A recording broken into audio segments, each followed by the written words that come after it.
babies. Hello. I am here with Sanjay and Beans, pocket petite Goldendoodles. Every once in a while we have a few that will fit into the petite size, which is just over our 15-pound range. So I always say pocket petite, just in case there's somebody over the range. But this is their very first video.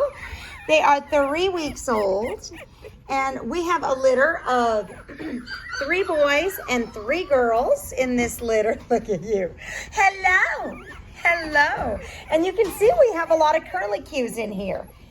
Yes, we do. Oh, goodness, big yawn. Big yawn. So, first video, we don't do a lot because we're still just newborn babies. Yes. And so we do sleep a lot. But let's go through everybody. You guys ready? Look at those coats. Look at them. Sanjay has some good milk because they are chunky monkey. Definitely. All right, let's start with the girls here. Purple collar girl. And she is a soft cotton curly coat. So I don't feel fleece in her right now, but if you look at her head, she has definitely got the waviness, in there, and so I think she's going to be curly. We'll have to wait here. It's when we start getting to this generation, we get the curliness, but not always the fleece, which to me, that's just fine. Yes, yes. All right. Now, our big chunk-a-monk of the litter is Turquoise Girl. We will watch her. Parker was a chunk-a-monk of her litter and ended up being a pocket size. So, at this stage, that doesn't say everything. Yes. Say, I love my food. Yes, you do. Yes, you do. But look at her. So right now, she does have a little bit of fleece in her, and she'll probably be a little more of a curly coat. Look at you.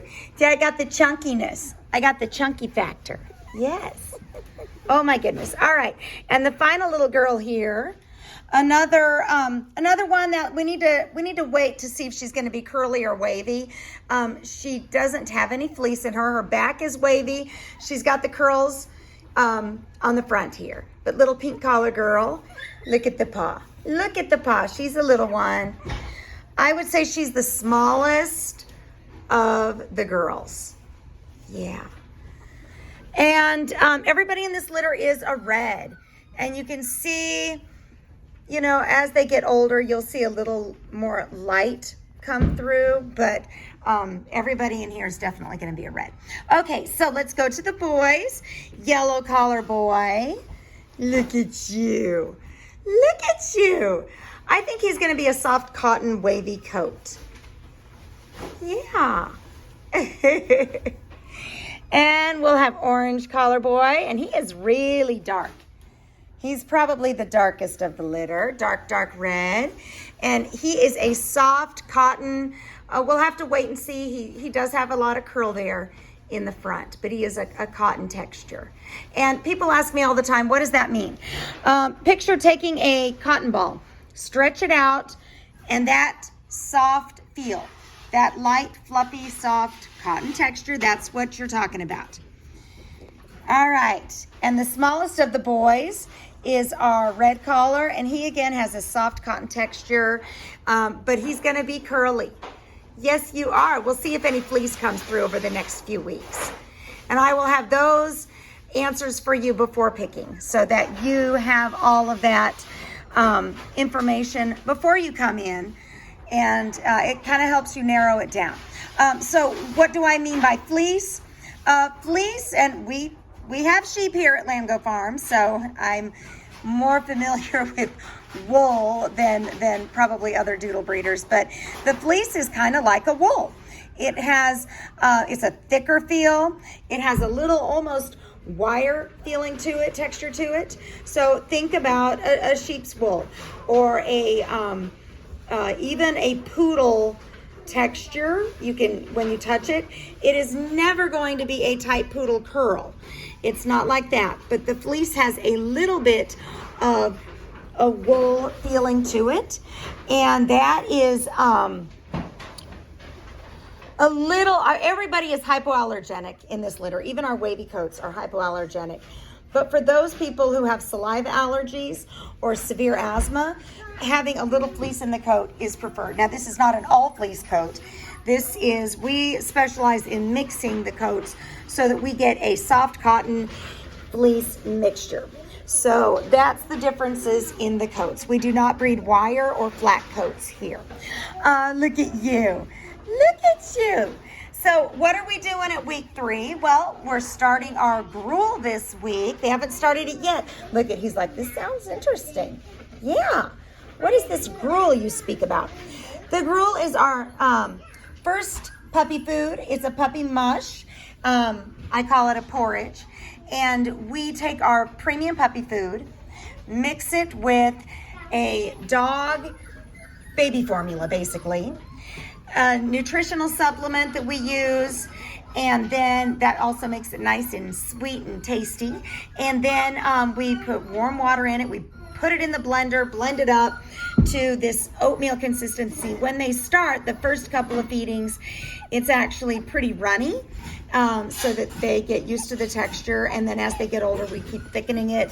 When they have teeth buds, we put little kibbles of hard food in there, and then once they all have their full teeth, we move them to full hard kibble. They do go home on hard kibble. Even though they're small, nobody goes home on a puppy mush. They're old enough to eat hard kibble. That's what they're eating. So that's what we're doing at week 3. Next week, they'll have another preventative deworming. That happens every 2 weeks until they go home. That's just part of being a dog. Yes, it is. Everybody going down? I think we're all going down now. So week 5 is our temperament testing. And then everybody comes out at week 6 for their puppy selection process. Owners are invited out for a 1-hour puppy picking.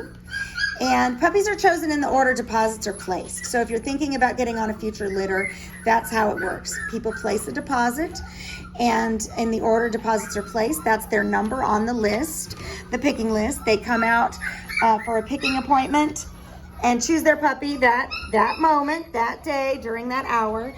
And everybody is lined up to either come in person, or you can do a virtual picking. You do not have to come in person.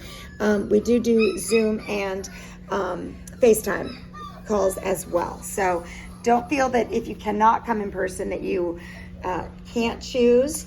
I've let people know all the time that I have chosen most of my dogs. I would say all but one of my dogs I have chosen on FaceTime, or that was before we were doing Zoom, but I would do FaceTime or even video. So that's not a necessity, I would say. Yeah.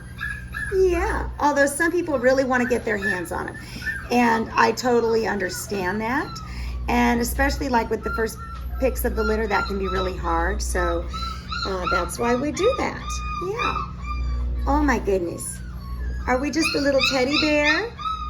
It's hard to see how small they are, but when you look at my hand compared to them, you can see they're just tiny. Are we going to go take a nap? Are we going to take a nap, Teddy? Yeah. So at this stage, this is what they do. They eat and sleep and eat and sleep. And they start each week having a little more awake times. Next week for their video, you will see them walking around a little more. Right now we're kind of crawling, and next week they'll be walking. And then they just get a little more active, a little more wake time. Even when they go home, they're still little babies. So when they go home, they're going to do a lot of sleeping. But after about 2 weeks at home, you will see them more active, more awake, and then the toddler stage sets in. So we get you prepared for that. We get you prepared for bringing them home, I think I need to spend a little more time being prepared for the later stages as well.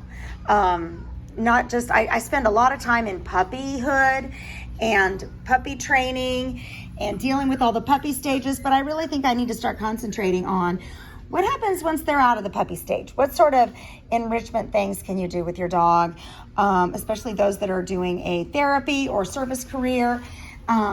You know, it takes a good 3 years to get certified, so we might want to start talking about that. Yes. Pocket babies can be a therapy, even a service dog, in the sense of, for instance, I'm a diabetic. Diabetic alert dogs can be tiny too. These are a breed. We have mixed two breeds that have a very heightened sense of smell. It's not just, oh, any smart dog can do it. They're bred for purpose. And so just because they're tiny doesn't mean that they're not going to be able to do that, but they can't do certain services. Obviously, they're too tiny. But somebody who's wanting to take a pocket dog with them, who can give them some alerts before their glucose monitor goes off, and kind of get them prepared so that you don't have to be dealing with corrections and highs and lows, or you can prepare yourself. So anyway, anywho, look at them. Look at the babies. Our pockets tend to sell out about a year in advance. So right now, I don't think we have any spots open in this litter, but we definitely have spots that will be available in next year's litter. So I know we have dogs often available from time to time, and it's not always that way. So just kind of a forewarning to not upset anybody if they think that they can just get on a real quick list. It does take a little bit of time, and we do have openings every once in a while. People do switch litters, or life happens and they're just not able to step into that spot. So anyway, our contact info is in the description box if you need to get a hold of us. All right, guys, I'm going to let them sleep, let them go back to mama to eat. Not that they need it. She has got plenty of milk for them. They are just chunk-a-munkin', but that's the life of a doodle baby. All right, guys, we will see you next week. Have a good one.